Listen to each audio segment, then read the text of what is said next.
So yun guys, new video na naman tayo today, new video na naman. So naka-subscribe, like, follow, share ka na ba sa ating page?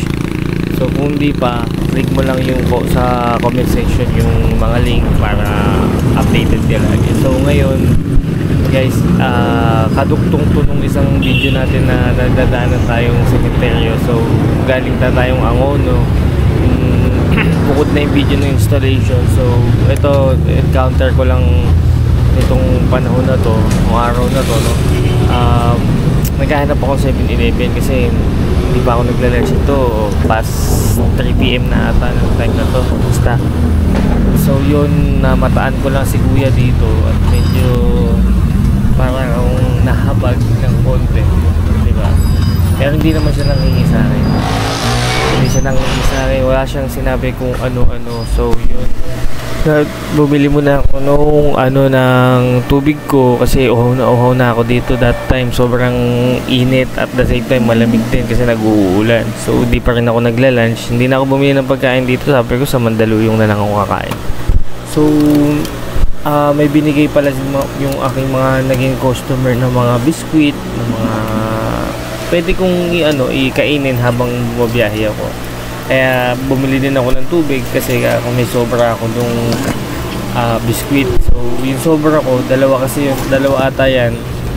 So yung sobra ko, binigay ko kay kuya, yung isa, and then yung isa, kakainin ko na along the way siguro.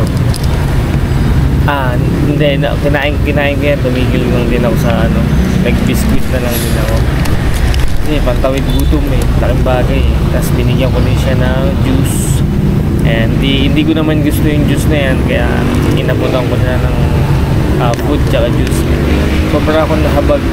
Araw-araw naman na ginawa ng juice pagka ganito kasi. And guys, pag nakakakita talaga ako ng at meron naman akong may bibigay, binibigyan ko, diba?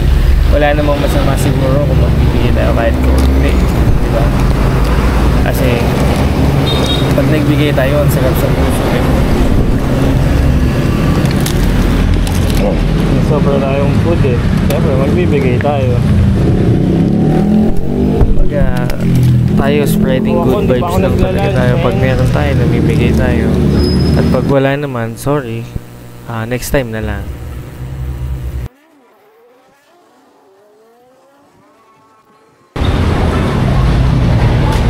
Ngayon si kuya marunong magpasalamat kasi ganyan.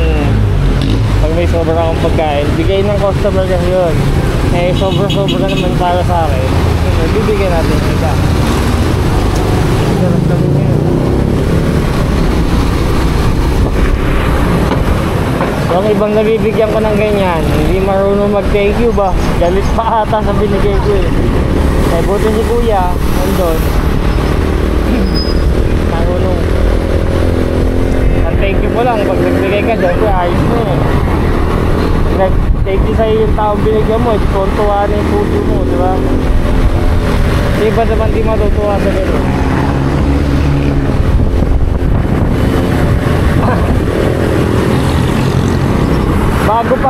Bago pa man ako nagka-camera, lahat ng binibigay ng customer sa akin ng nasobra, or minsan pag busog ako, pag talagang hindi ko makakain, baka kasi masayang lang sa box ko, or pagka sobra sa anak ko, siyempre binibigay ko na sa iba kasi may pagkain din naman kami sa bahay na ganyan, yung ganun, binibigay ko na. Kasi pag sobra naman sa'yo, hindi mo naman kailangan sobra-sobra. Magbigay ka din para sa iba, hindi dahil may gusto mong bumalik sa'yo, kundi gusto mong i-share yung blessings na natatanggap mo, diba? Tama naman, diba? Share your blessings nga, diba? Sharing is caring, sabi ng anak ko. Dahil lang yung mga yan kasi, siyempre natural na sa atin, normal lang yan na magbigay. Huwag ka maging maramot. Kahit nyo naman may royal pa ako doon, hindi ayoko nung juice na yun, kaya pinigay ko na sa kanya. Kasi cake pa tayo doon isa. Binigay ko doon sa kanya, tagisa kami, mamaya may merienda na ako. O diba guys, masaya lang, masaya sa pili pag nagbibigay. Sobrang saya. Kaya wag kang naranasan ko na